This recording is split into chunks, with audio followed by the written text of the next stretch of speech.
저 얼굴 침 뱉고 도망간 바로 그놈. 좁은 중소기업 면접실 형광등 불빛 아래 마지막 지원자가 문을 여는 순간 공기가 얼어붙었습니다.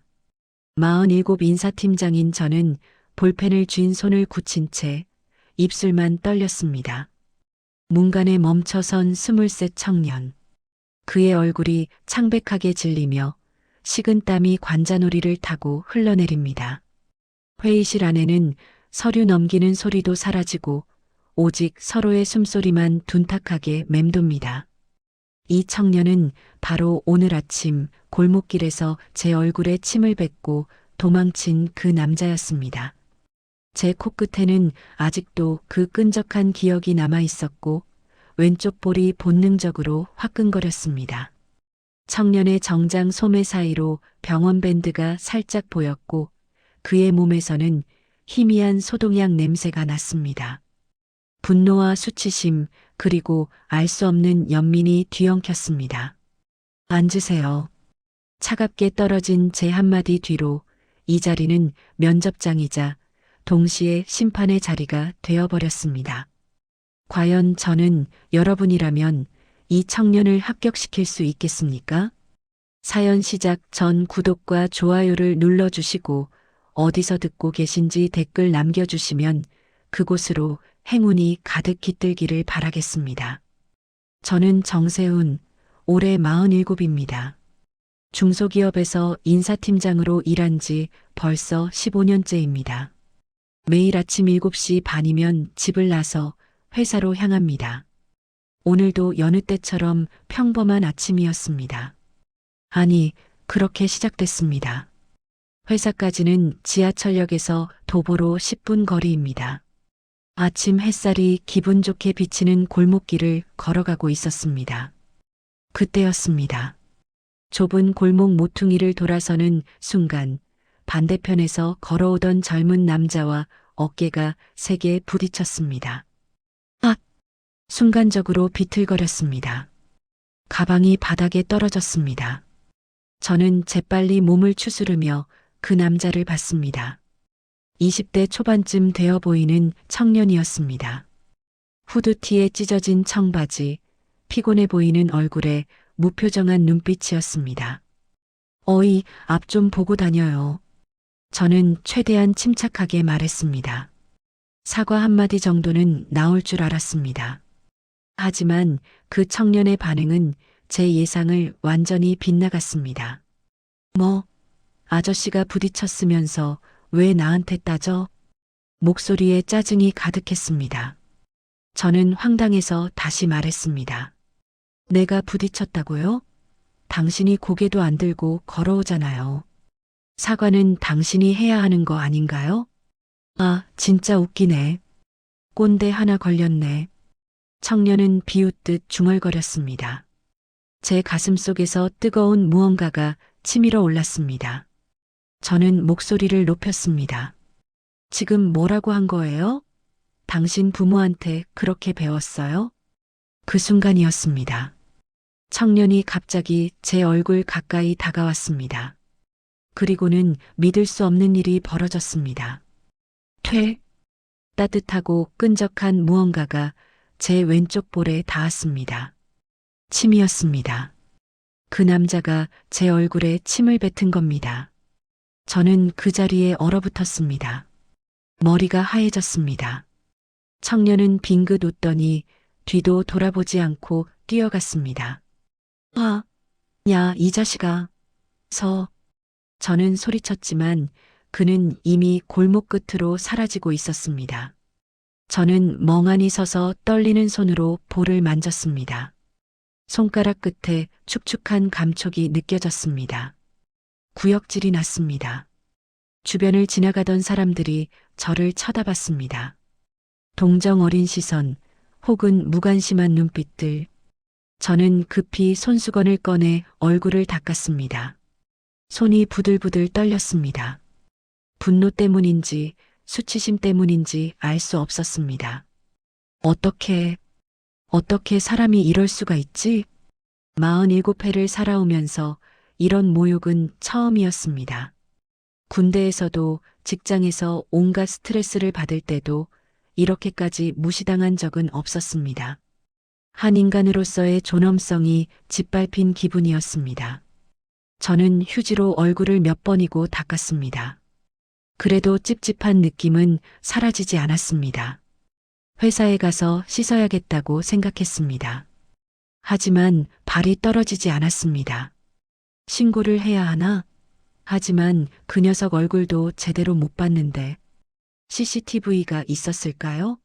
골목이 워낙 좁고 오래된 곳이라 기대하기 어려웠습니다. 결국 저는 한숨을 내쉬며 다시 걷기 시작했습니다. 회사에 늦으면 안 됐습니다. 오늘은 신입사원 최종 면접일이었으니까요. 걸으면서도 계속 그 장면이 떠올랐습니다. 청년의 차갑고 비웃는 눈빛, 제 얼굴을 향해 날아온 침, 그리고 도망가는 뒷모습, 가슴속 어딘가에서 뜨거운 분노가 식지 않았습니다.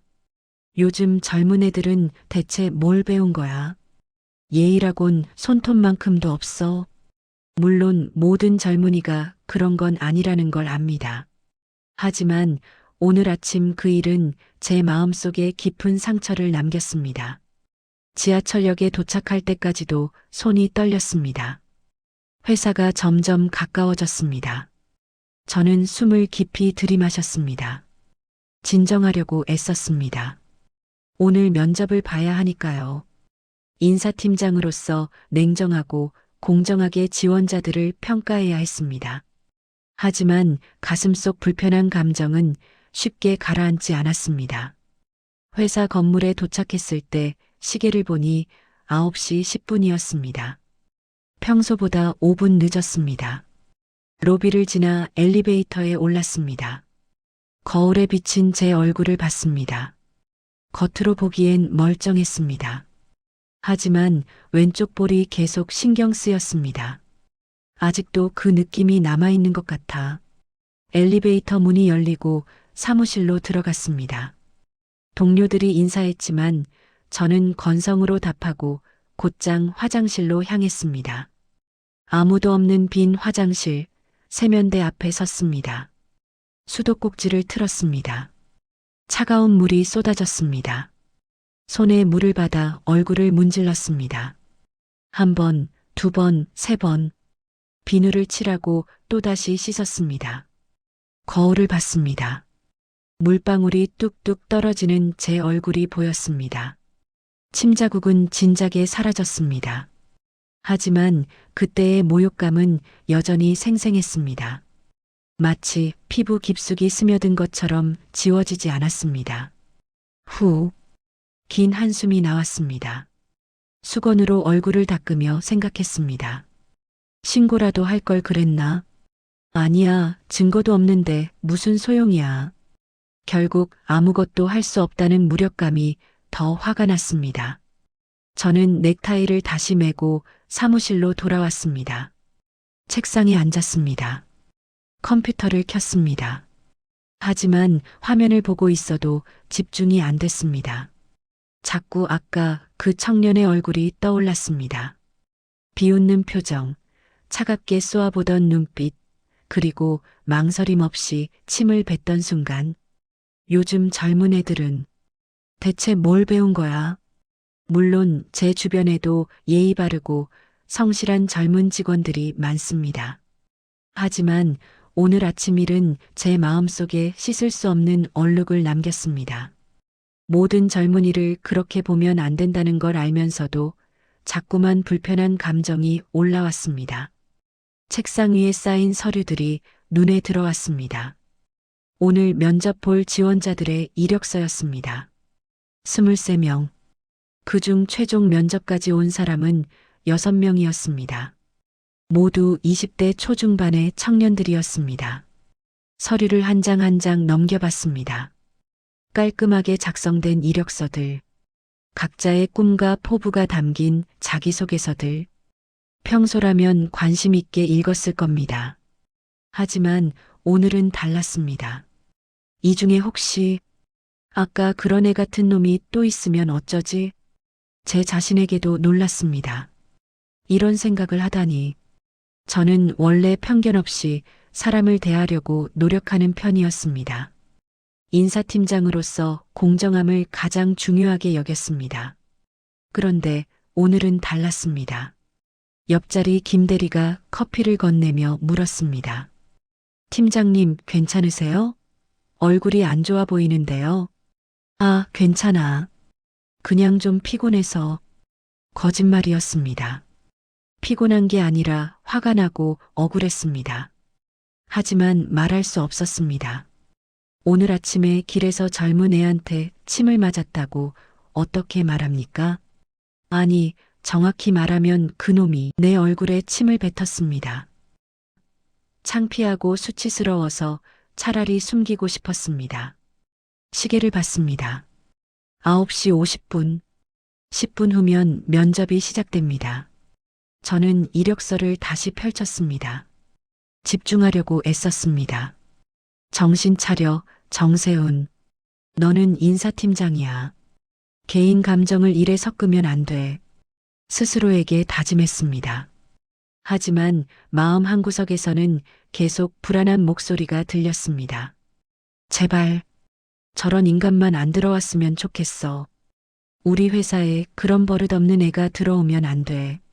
인사부 박 과장이 회의실 문을 열고 고개를 내밀었습니다. 팀장님, 준비 다 됐습니다. 면접관 3분 다 오셨고요. 지원자들도 대기실에서 기다리고 있어요. 알았어요. 지금 갈게요. 저는 이력서 뭉치를 들고 일어났습니다. 커피를 한 모금 마셨습니다. 아직도 마음이 편치 않았지만 어쩔 수 없었습니다. 일은 해야 했으니까요. 회의실로 걸어가면서 다시 한번 깊게 숨을 들이마셨습니다. 진정하려고 애썼습니다. 면접관으로서 공정하게, 냉정하게 지원자들을 봐야 했습니다. 개인적인 감정 때문에 누군가에게 불이익을 줘서는 안 됐습니다. 그래, 괜찮아. 나는 프로야. 이 정도는 충분히 컨트롤할 수 있어. 회의실 문 앞에 섰습니다. 손잡이를 잡으려는 순간 또다시 아까 그 청년의 얼굴이 스쳐 지나갔습니다. 비웃는 표정과 함께 퇴! 손이 미세하게 떨렸습니다. 저는 주먹을 꽉 쥐었다 폈습니다. 그리고 문을 열었습니다. 안녕하세요, 팀장님. 면접관 2분이 자리에 앉아 계셨습니다. 기술개발팀 최 부장님과 총무팀 이 과장님이었습니다. 저는 최대한 평온한 표정을 지으며 인사했습니다. 오셨어요. 오늘 수고 많으시겠습니다. 자리에 앉았습니다. 책상 위에 이력서를 펼쳤습니다. 첫 번째 지원자부터 6번째 지원자까지 이름과 사진을 훑어봤습니다. 다들 밝은 표정으로 찍은 증명사진들이었습니다. 박 과장이 노크하며 말했습니다. 팀장님, 첫 번째 지원자 들어가도 될까요? 네, 시작하죠. 면접이 시작됐습니다. 하지만 제 마음속 어딘가에는 여전히 아침의 그 불쾌한 기억이 남아 있었습니다. 지워지지 않는 얼룩처럼. 첫 번째 지원자, 들어오세요. 박 과장의 목소리가 들렸습니다. 문이 열리고 깔끔한 정장 차림의 청년이 들어왔습니다. 약간 긴장한 듯 보였지만 밝은 표정이었습니다. 안녕하십니까? 김민수입니다. 네, 앉으세요. 면접이 시작됐습니다. 기술개발팀 최 부장님이 먼저 질문했습니다. 자기소개 부탁합니다. 네, 저는 기계공학을 전공했고, 청년의 목소리가 또렷하게 들렸습니다. 하지만 저는 집중이 안 됐습니다. 자꾸만 아침의 그 장면이 떠올랐습니다. 골목길, 부딪힘, 그리고 침. 저는 고개를 저으며 정신을 집중하려 애썼습니다. 정신 차려, 정세훈. 지금은 면접이야. 질문과 답변이 오갔습니다. 김민수 지원자는 무난하게 대답했습니다. 15분쯤 지났을까요? 면접이 끝나고 그가 나갔습니다. 괜찮은 친구네요. 이 과장님이 말했습니다. 최 부장님도 고개를 끄덕였습니다. 저는 평가지에 체크만 하고 별말 없이 있었습니다. 다음 지원자 들어오세요. 두 번째, 세 번째 지원자가 차례로 들어왔습니다. 모두 비슷한 또래의 젊은 친구들이었습니다. 성실해 보이는 얼굴들, 준비된 답변들, 간절한 눈빛들. 하지만 이상하게도 오늘은 그들을 보는 제 시선이 평소와 달랐습니다. 겉모습만 봐서는 알 수 없지. 아까 그 녀석도 평범한 청년처럼 보였잖아. 제 안에서 이런 생각이 자꾸 올라왔습니다. 스스로도 놀랐습니다.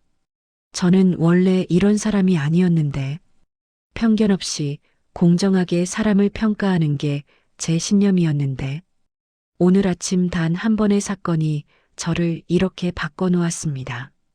세 번째 면접이 끝나고 잠시 휴식 시간을 가졌습니다. 저는 화장실에 다녀오겠다고 하고 자리를 떴습니다. 복도를 걸으며 창밖을 봤습니다. 맑은 하늘이었습니다. 평화로운 아침. 하지만 제 마음은 전혀 평화롭지 않았습니다. 휴대폰을 꺼내 시간을 확인했습니다. 11시 40분.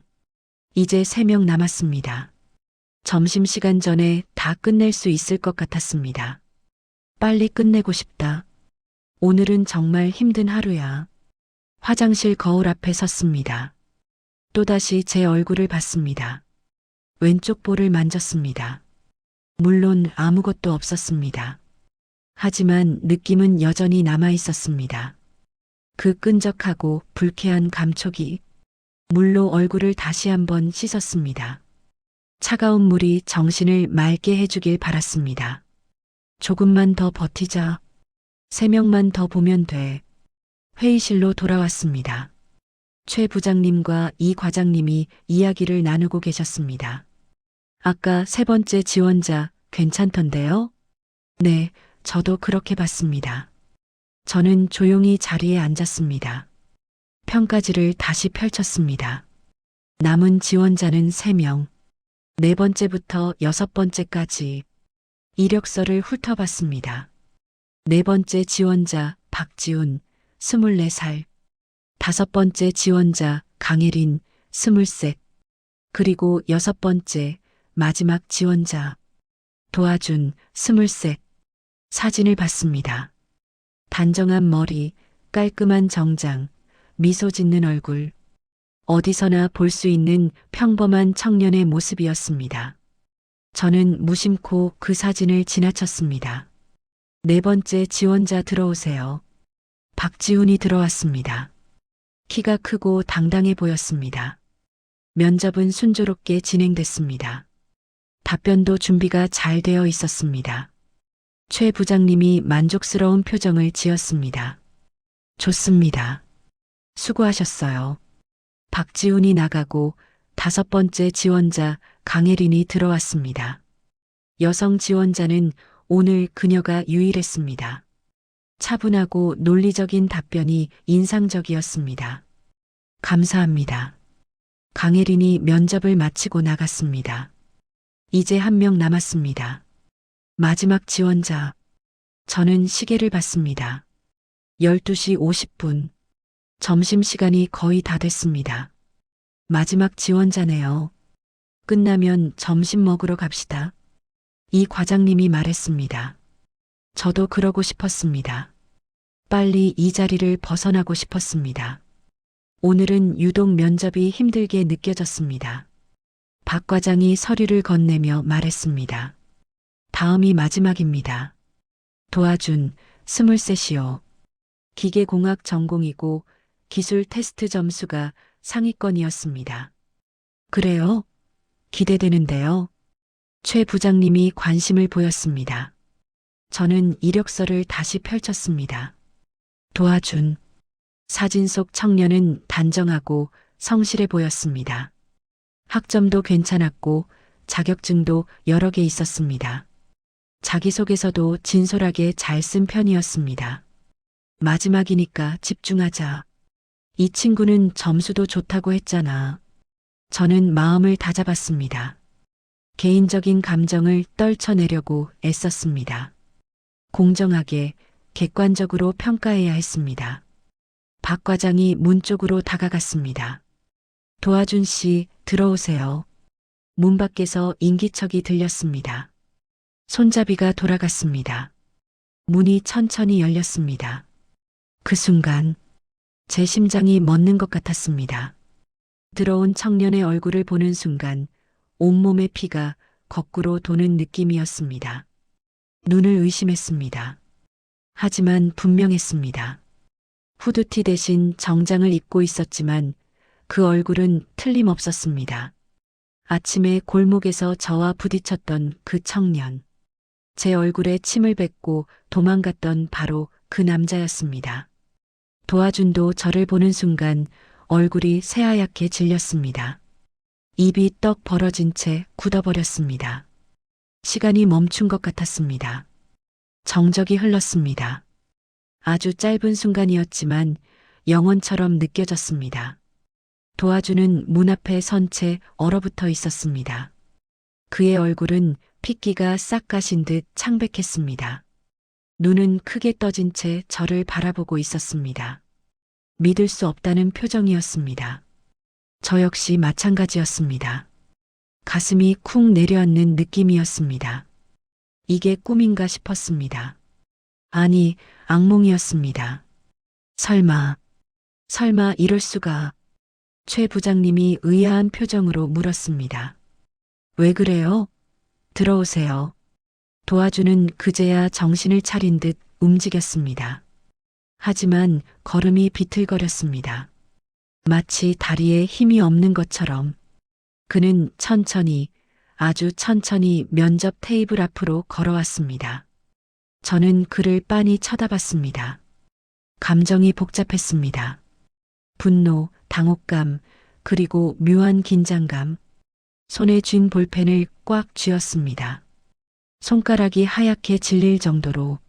앉으세요. 제 목소리는 생각보다 차갑게 나왔습니다. 얼어붙은 듯한 톤이었습니다. 도와주는 조심스럽게 의자에 앉았습니다. 그의 손이 떨리는 게 보였습니다. 이 과장님이 서류를 보며 말했습니다. 도와준 씨 맞죠? 기계공학 전공이시고. 네, 맞습니다. 도와준의 목소리도 떨렸습니다. 그는 저를 쳐다보지 못하고 시선을 아래로 떨구었습니다. 최 부장님이 웃으며 말했습니다. 많이 긴장했나 보네요. 편하게 생각하고 답변하세요. 죄송합니다. 도와주는 이마에 송송 맺힌 땀을 손등으로 닦았습니다. 저는 그 모습을 보며 속으로 생각했습니다. 긴장? 그럼 그렇지. 아침에 한 짓을 생각하면 당연하지. 면접은 시작되어야 했습니다. 하지만 분위기가 이상했습니다. 뭔가 어색한 긴장감이 회의실을 가득 채우고 있었습니다. 최 부장님과 이 과장님은 그 이유를 몰랐지만 저와 도와주는 알고 있었습니다. 최 부장님이 첫 질문을 던졌습니다. 자기소개 부탁합니다. 저는 도와준이고.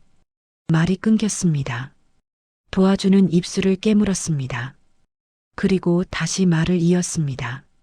기계, 공학을 전공했습니다. 대학교에서 로봇공학 동아리 활동을 했고. 목소리가 가늘게 떨렸습니다. 자신감이라곤 전혀 없어 보였습니다. 준비한 말들이 머릿속에서 다 날아간 것 같았습니다. 이 과장님이 다음 질문을 했습니다. 우리 회사에 지원한 이유가 뭔가요? 저는 또 말을 더듬었습니다. 도와주는 손을 꽉 쥐었습니다. 턱이 미세하게 떨리는 게 보였습니다. 죄송합니다. 제가 너무 긴장을 해서.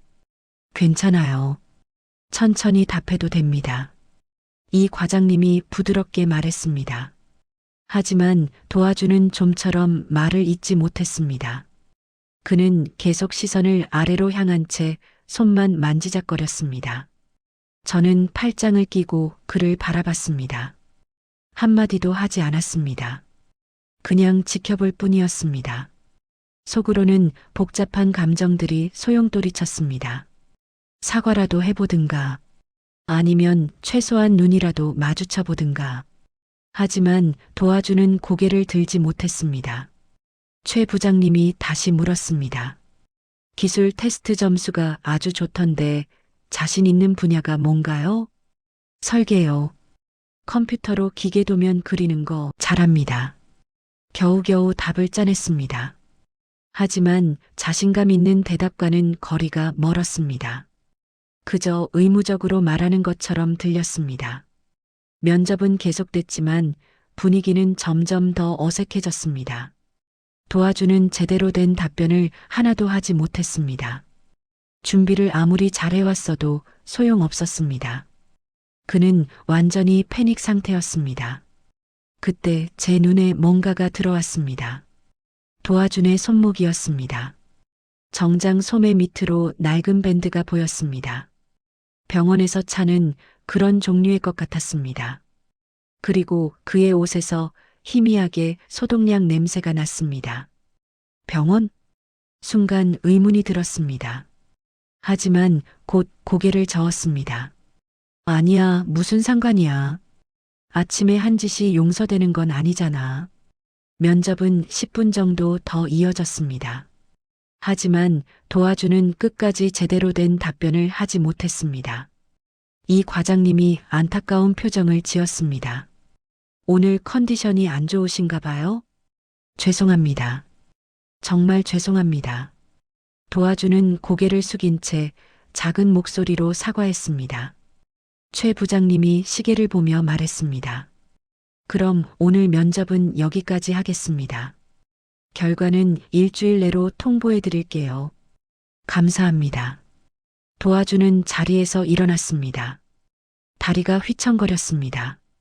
그는 저를 힐끗 쳐다봤습니다. 눈빛에는 두려움과 후회가 가득했습니다.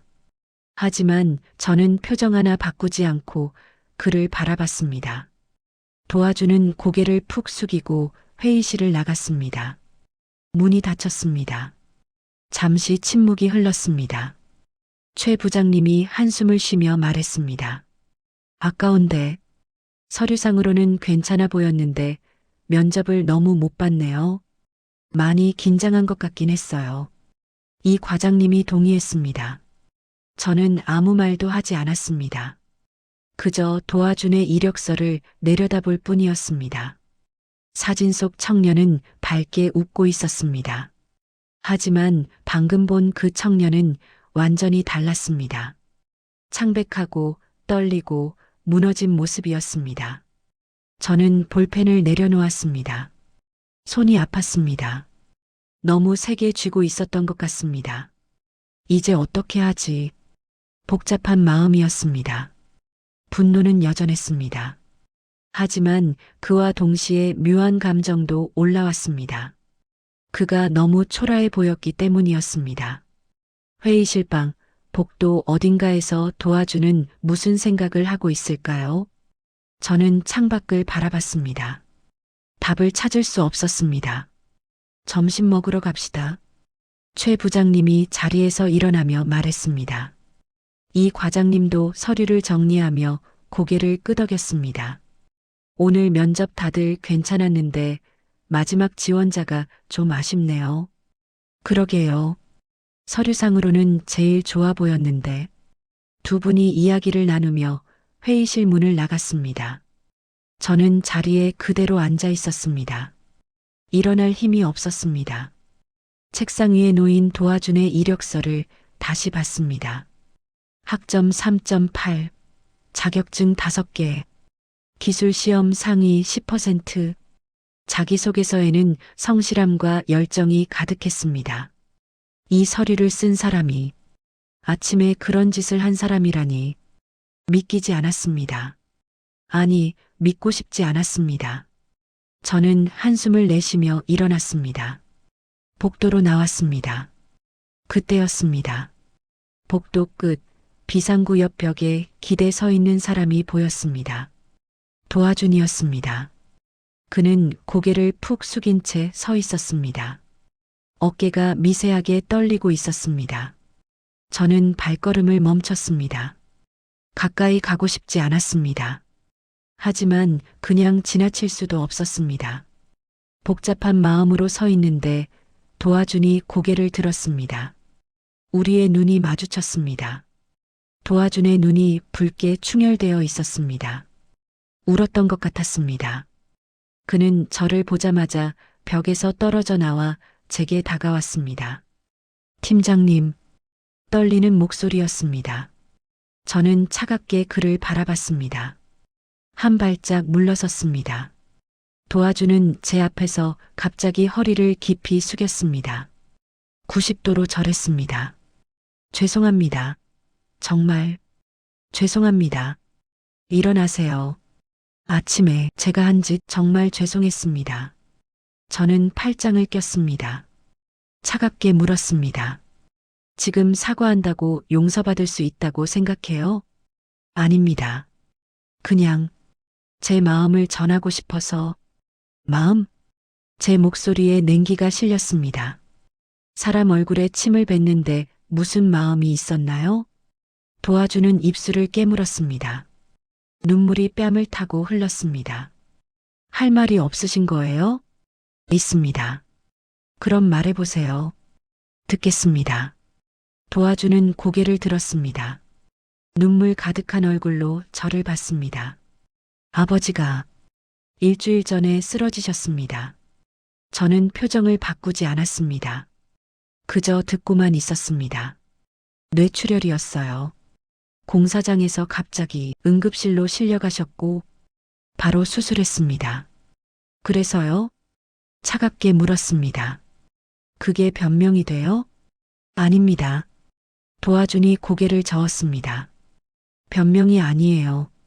그냥 제 상황을 알아주셨으면 해서. 상황? 수술비가 1,000만 원이 넘었어요. 저는 취업 준비생이라 돈이 없었고 일주일 동안 병원에서 밤을 새웠습니다. 도와준의 목소리가 떨렸습니다. 잠도 제대로 못 자고 밥도 거르고 아버지 걱정, 돈 걱정, 머릿속이 하얗게 변했어요. 그래서 침을 뱉었다? 도와주는 대답하지 못했습니다. 저는 한 걸음 다가갔습니다. 도와준 씨, 당신이 힘들다는 건 알겠어요. 진심으로 안 됐다고 생각해요. 하지만 말이에요. 제 목소리에 힘이 들어갔습니다. 당신보다 더 힘든 사람들도 세상에 많아요. 그런데 그 사람들이 다 길거리에서 사람한테 침을 뱉나요? 도와준의 어깨가 떨렸습니다. 죄송합니다. 미안하다는 말로 다 되는 게 아니에요. 알고 있습니다. 제가 제 인생에서 가장 후회하는 행동이에요. 그 순간 정말 모든 게 무너지는 것 같았어요. 정신이 하나도 없었어요. 정신이 없으면 사람을 모욕해도 돼요? 아닙니다. 도와주는 다시 깊게 절했습니다. 용서해 주세요. 제발. 면접 결과는 떨어뜨리셔도 할 말 없습니다. 당연한 겁니다. 그냥 그의 목소리가 끊겼습니다. 그냥 용서만 해주세요. 평생 이 죄책감 안고 살 것 같아요. 저는 그를 한참 바라봤습니다. 복잡한 감정이 교차했습니다. 일어나세요. 도와준이 천천히 몸을 일으켰습니다. 아버지는 지금 어떠세요? 갑작스러운 질문에 도와준이 놀란 표정을 지었습니다. 아, 중환자실에 계세요. 의식은 아직? 병원은 어디예요? 서울대병원입니다. 저는 고개를 끄덕였습니다. 더 이상 말하지 않았습니다. 그저 도와준을 지나쳐 걸었습니다. 팀장님, 뒤에서 도와준의 목소리가 들렸습니다. 정말 죄송합니다. 저는 뒤돌아보지 않았습니다. 복도를 걸으며 생각했습니다. 나라면 저 상황에서 어땠을까? 어머니가 돌아가셨을 때 저도 정신이 없었습니다. 장례식장에서 울다가 회사 복도에서 멍하니 서 있기도 했습니다. 그때 누군가 저에게 작은 친절을 베풀었던 기억이 났습니다. 하지만 그래도 갈등이 계속됐습니다. 용서해야 할까요? 아니면 단호하게 선을 그어야 할까요? 답을 찾을 수 없었습니다. 점심을 먹으러 갔지만 목구멍으로 음식이 넘어가지 않았습니다. 최 부장님과 이 과장님은 오늘 면접에 대해 이야기를 나눴지만 저는 대화에 집중할 수 없었습니다. 팀장님, 괜찮으세요? 오늘 하루 종일 안 좋아 보이는데요. 아, 네. 그냥 좀 피곤해서요. 거짓말이었습니다. 머릿속이 복잡했습니다. 도화준의 얼굴이 계속 떠올랐습니다. 식사를 마치고 사무실로 돌아왔습니다. 오후 2시부터 면접평가 회의가 있었습니다. 최종 합격자를 결정하는 자리였습니다. 회의실에 모였습니다. 최 부장님, 이 과장님, 그리고 인사부 박 과장까지 4명이었습니다. 그럼 시작하겠습니다. 첫 번째 지원자 김민수 씨부터 한 명씩 검토가 이어졌습니다. 네 번째 박지훈, 다섯 번째 강혜리는 모두 긍정적인 평가를 받았습니다. 자, 이제 마지막 지원자입니다. 도화준 씨, 박 과장이 서류를 펼쳤습니다. 분위기가 미묘하게 바뀌었습니다. 최 부장님이 먼저 입을 열었습니다. 솔직히 말하면 면접 태도가 좀 그랬어요. 너무 준비가 안 된 것 같았고, 맞아요. 질문에 제대로 답변도 못하고, 좀 실망스러웠죠.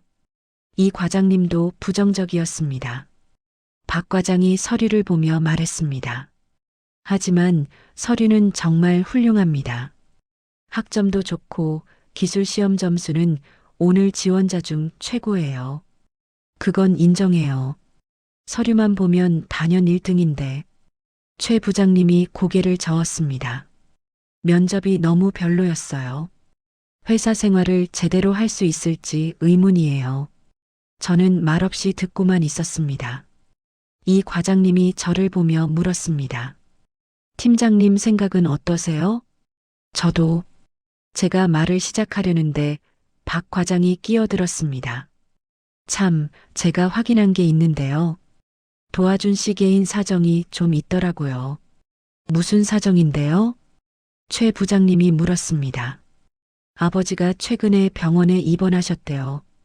면접 일정 잡을 때 연락이 왔었어요. 아, 그래요? 네. 뇌출혈로 갑자기 쓰러지셔서 수술하고 중환자실에 계신다고. 회의실이 조용해졌습니다. 최 부장님이 안타까운 표정을 지었습니다. 그럼 혼자 간병하면서 면접 준비한 거예요? 그런 것 같아요. 그래서 면접 때 컨디션이 안 좋았나 봐요. 아이고, 그랬구나. 분위기가 달라졌습니다. 하지만 이 과장님은 여전히 회의적이었습니다. 사정이 안 됐긴 한데, 그래도 면접은 면접이잖아요. 회사 입장에서는 실력을 봐야 하는 거고, 맞는 말이에요. 최 부장님이 고개를 끄덕였습니다. 아무리 사정이 있어도 면접을 저렇게 망치면 두 분 모두 부정적이었습니다. 박 과장이 저를 봤습니다. 팀장님 의견이 가장 중요한데요. 어떻게 생각하세요? 모두의 시선이 저에게 쏠렸습니다. 저는 한참 동안 말이 없었습니다. 머릿속에 여러 장면이 스쳐 지나갔습니다. 아침 골목길, 복도에서의 대화, 도화준의 눈물. 팀장님? 최 부장님이 다시 불렀습니다. 저는 천천히 입을 열었습니다. 실력은 확실합니다. 시험 점수가 증명하고 있으니까요. 하지만 면접 하나로 사람을 다 판단할 수는 없습니다. 제 말에 두 분이 놀란 표정을 지었습니다. 그게 무슨... 저도 한때 힘든 시기가 있었습니다. 저는 조용히 말했습니다. 어머니가 돌아가셨을 때였어요. 그때 저도 면접을 봤는데 엉망이었습니다. 준비한 말도 다 잊어버리고 제대로 답변 하나 못했어요. 하지만 그 회사 면접관님이 저를 뽑아주셨어요. 지금은 힘들겠지만 이 친구는 할 수 있을 것 같다고 하시면서요. 최 부장님과 이 과장님이 서로를 쳐다봤습니다. 그 은혜를 아직도 잊지 못합니다. 그분 덕분에 제가 지금 여기 있는 거예요. 저는 도와준의 이력서를 펼쳤습니다. 이 친구도 마찬가지입니다. 지금은 힘든 시기를 겪고 있지만 기회를 주면 잘할 겁니다. 하지만 팀장님, 이 과장님이 말하려 했지만 저는 손을 들어 막았습니다. 우리 회사 인사 방침이 뭡니까? 사람을 본다잖아요. 지금의 모습만 보는 게 아니라 앞으로의 가능성을 보는 거죠. 그건 맞지만 제가 책임지겠습니다. 저는 단호하게 말했습니다. 이 친구가 만약 일을 제대로 못하면 제가 책임지고 교육하겠습니다. 그래도 안 되면 그때는 제 잘못입니다. 회의실이 조용해졌습니다. 최 부장님이 한숨을 쉬며 말했습니다. 팀장님이 그렇게까지 말씀하시면 저는 믿겠습니다. 저도요. 팀장님 판단을 믿겠습니다. 이 과장님도 고개를 끄덕였습니다. 저는 도와준의 이력서 위에 천천히 도장을 찍었습니다. 합격입니다. 박 과장이 기록했습니다. 도와준 합격 처리하겠습니다. 회의가 끝나고 자리에서 일어났습니다. 저는 창밖을 봤습니다. 구름이 걷히고 햇살이 비치고 있었습니다. 제대로 한 걸까? 여전히 확신은 없었습니다. 하지만 후회는 없었습니다. 이건 도와준을 위한 결정이 아니었습니다. 저를 위한 결정이었습니다. 과거에 받았던 은혜를 갚는 것이었습니다. 합격자 발표는 사흘 뒤였습니다. 그 사이 저는 계속 고민했습니다. 제가 내린 결정이 옳은 건지 아니면 감정에 치우쳐 잘못 판단한 건 아닌지 밤에도 잠이 잘 오지 않았습니다. 눈을 감으면 아침 골목길 장면이 떠올랐습니다. 그리고 복도에서 눈물 흘리던 도와준의 모습도 내가 너무 쉽게 용서한 건 아닐까? 하지만 다른 한편으로는 이런 생각도 들었습니다. 누구나 실수는 할 수 있잖아. 특히 저런 힘든 상황에서는 머릿속이 복잡했습니다. 아내에게도 말하지 못했습니다. 어떻게 설명해야 할지 몰랐습니다. 드디어 발표 날이 왔습니다. 오전 10시 합격자들에게 전화로 통보했습니다. 박 과장이 명단을 보며 한 명씩 전화를 걸었습니다. 네, 축하드립니다. 합격하셨습니다. 감사합니다. 정말 감사합니다. 전화 너머로 기쁨에 찬 목소리들이 들렸습니다. 젊은이들의 환호성, 부모님께 알리는 소리. 듣고 있으면 저도 기분이 좋아졌습니다. 그리고 마지막 전화. 도와준 씨 맞으시죠? 정세훈 팀장입니다. 전화 너머가 조용했습니다. 숨소리만 들렸습니다. 네, 맞습니다. 떨리는 목소리였습니다. 면접 결과 통보드립니다. 합격하셨습니다. 네. 도와준의 목소리가 잠시 끊겼습니다. 그리고 다시 들렸습니다. 진짜요? 제가 합격했다고요? 네. 출근 날짜는 다음 주 월요일입니다. 자세한 사항은 문자로 보내드리겠습니다. 감사합니다. 정말 감사합니다. 도와준의 목소리에서 울먹임이 섞여 나왔습니다. 저는 더 이상 말을 잇지 못하고 전화를 끊었습니다. 가슴 한쪽이 묵직했습니다. 옳은 결정을 한 건지 여전히 확신할 수 없었습니다. 이틀이 지났습니다. 퇴근 시간이었습니다. 회사 건물을 나서는데 누군가 제 앞에 섰습니다. 팀장님, 도와준이었습니다. 깔끔한 셔츠에 단정한 바지 차림이었습니다. 면접 때보다 얼굴에 생기가 돌았습니다. 도와준 씨? 네. 기다리고 있었습니다. 그는 제 앞에서 허리를 깊이 숙였습니다. 90도로 정중하게 절했습니다. 합격시켜 주셔서 정말 감사합니다. 일어나세요. 아니요, 제가 꼭 말씀드리고 싶었어요. 도와주는 그대로 저를 유지한 채 말했습니다. 저는 팀장님이 절대 저를 합격시키지 않으실 줄 알았어요. 당연한 거라고 생각했어요. 제가 한 행동을 생각하면 그의 목소리가 떨렸습니다. 그런데 합격 통보를 받았을 때 믿을 수가 없었어요. 전화 끊고 한참을 울었습니다. 아버지 병실에 달려가서 말씀드렸어요. 아버지, 저 취직했어요. 이제 병원비 걱정 안 하셔도 돼요라고. 도와주는 천천히 고개를 들었습니다. 눈가가 붉었습니다. 아버지는 아직 의식이 없으시지만 제 말을 들으셨을 거예요. 손가락이 조금 움직이셨거든요. 저는 말없이 그를 바라봤습니다. 가슴 한쪽이 뜨거워졌습니다. 앞으로는 절대 그때처럼 살지 않겠습니다. 도와준이 다시 한번 깊게 절했습니다. 사람을 함부로 대하지 않겠습니다. 아무리 힘들어도, 아무리 지쳐도 다른 사람에게 상처 주는 행동은 하지 않겠습니다. 일어나세요. 제가 말했습니다. 도와준이 몸을 일으켰습니다. 저는 그의 어깨를 가볍게 두드렸습니다. 내가 사과했으니까 나도 이제 있겠다. 팀장님, 앞으로 열심히 해. 그게 진짜 사과야. 도와준이 고개를 끄덕였습니다. 눈물이 볼을 타고 흘러내렸습니다. 네, 꼭 그렇게 하겠습니다. 저는 더 이상 할 말이 없었습니다. 그냥 조용히 그를 지나쳐 걸었습니다. 뒤에서 도와준의 목소리가 들렸습니다.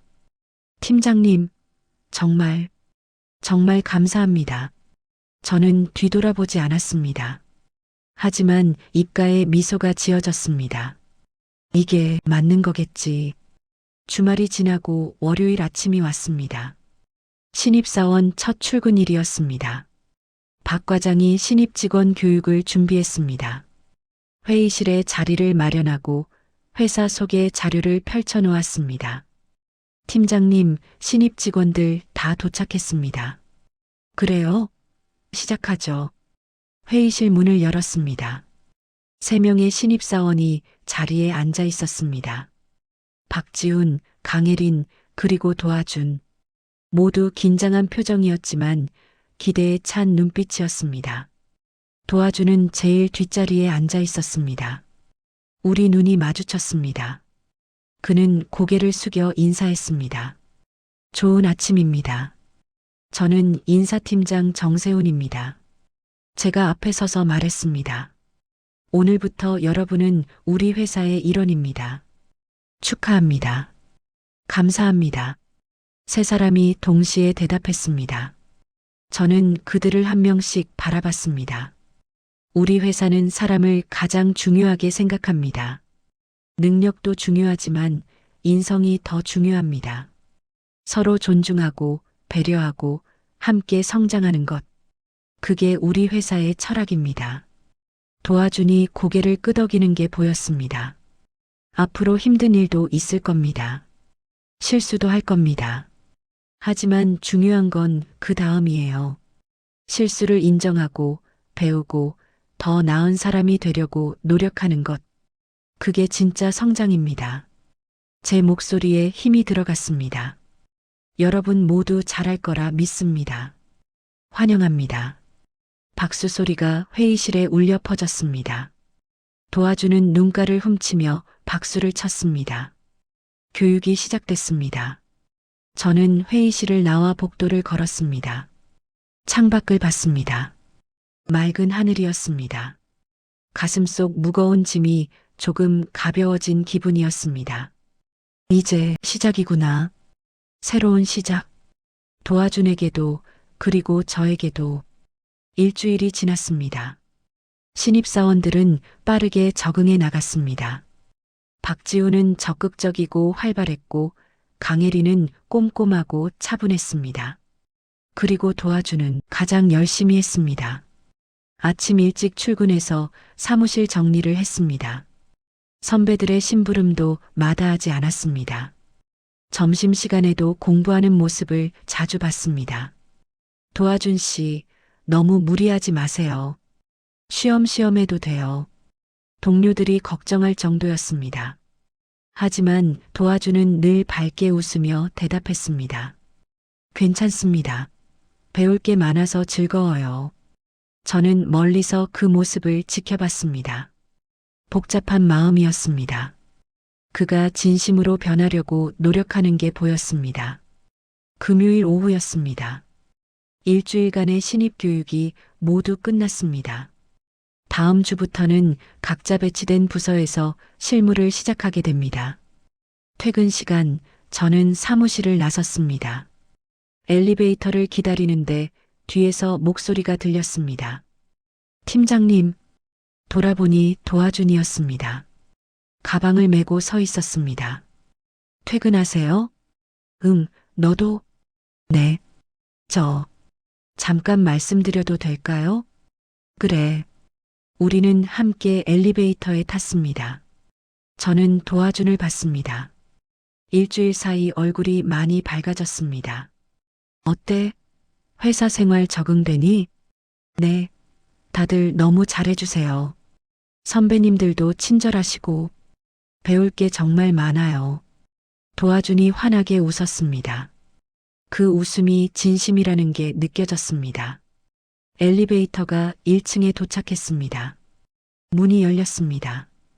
우리는 함께 건물 밖으로 나왔습니다. 저녁 해가 서쪽 하늘을 붉게 물들이고 있었습니다. 선선한 바람이 불었습니다. 팀장님, 도화준이 멈춰섰습니다. 저도 걸음을 멈췄습니다. 오늘 첫 월급을 받았어요. 아, 그래. 축하한다. 감사합니다. 도와주는 가방에서 봉투 하나를 꺼냈습니다. 하얀 봉투였습니다. 이거 받아주실 수 있을까요? 이게 뭔데? 제 첫 월급이에요. 전부는 아니지만 제 마음입니다. 저는 고개를 저었습니다. 아니야. 이건 내가 번 돈이잖아. 아버지 병원비에 써야지. 병원비는 제가 따로 마련했어요. 회사에서 의료비 지원도 받았고, 이건 팀장님께 드리고 싶어요. 왜? 도와주는 잠시 말이 없었습니다. 그리고 천천히 입을 열었습니다. 팀장님이 저한테 주신 건 단순히 일자리가 아니었어요. 그의 목소리가 떨렸습니다. 제게 다시 시작할 기회를 주셨어요. 사람으로서 다시 설 수 있게 해주셨어요. 그게 정말 감사해서요. 저는 봉투를 받지 않았습니다. 대신 도화준의 어깨를 두드렸습니다. 내 마음은 고맙다. 하지만 이건 받을 수 없어. 이 돈은 내가 아버지 보시면서 쓰는 게 맞아. 하지만 대신 제가 말을 이었습니다. 정말 감사하다면 앞으로도 지금처럼 열심히 해. 그게 나한테 제일 큰 보답이야. 도와주는 봉투를 가슴에 꼭 안았습니다. 눈시울이 붉어졌습니다. 네, 꼭 그렇게 하겠습니다. 그리고 말이야, 제가 덧붙였습니다. 앞으로 살다 보면 또 힘든 일이 있을 거야. 화나고 억울하고 지치는 순간들이 분명히 올 거야. 도와주니 고개를 끄덕였습니다. 그럴 때마다 기억해. 그 순간의 감정 때문에 평생 후회할 짓을 하면 안 된다는 거. 알겠지? 네, 명심하겠습니다. 도와주니 큰 소리로 대답했습니다. 그리고 다시 한번 깊게 허리를 숙였습니다. 팀장님, 정말 감사합니다. 평생 잊지 않겠습니다. 저는 미소 지었습니다. 그래, 이제 가봐. 아버지 면회 가야 하지 않아? 네, 다녀오겠습니다. 도와주는 밝게 웃으며 손을 흔들었습니다. 그리고 지하철역 쪽으로 걸어갔습니다. 저는 그의 뒷모습을 한동안 바라봤습니다. 활기찬 걸음걸이였습니다. 일주일 전 면접장에서 보았던 그 무너진 모습과는 전혀 달랐습니다. 잘 될 거야. 저 친구는 다음 주 월요일 아침이었습니다. 출근길에 저는 다시 그 골목을 지나갔습니다. 도화준과 처음 부딪혔던 바로 그 골목길이었습니다. 이번에는 아무 일도 일어나지 않았습니다. 평범한 아침이었습니다. 하지만 제 마음은 달랐습니다. 그날이 없었다면 나는 도화준을 만나지 못했겠지. 이상한 일이었습니다. 그토록 화나고 수치스러웠던 그 사건이 지금은 의미 있는 만남의 시작점이 된 것 같았습니다. 회사에 도착했습니다. 사무실 문을 열고 들어가는데 제 책상 위에 작은 메모지가 붙어 있었습니다. 팀장님, 오늘도 좋은 하루 되세요. 마이너스 도와준 올림. 귀퉁이에 작은 웃는 얼굴이 그려져 있었습니다. 저는 피식 웃음이 났습니다. 자리에 앉아 컴퓨터를 켰습니다. 오늘도 할 일이 많았습니다. 면접 일정도 잡혀 있었고 신입사원 평가 보고서도 써야 했습니다. 그때 문이 열리고 도화준이 들어왔습니다. 팀장님, 좋은 아침입니다. 응, 좋은 아침. 일찍 왔네? 네.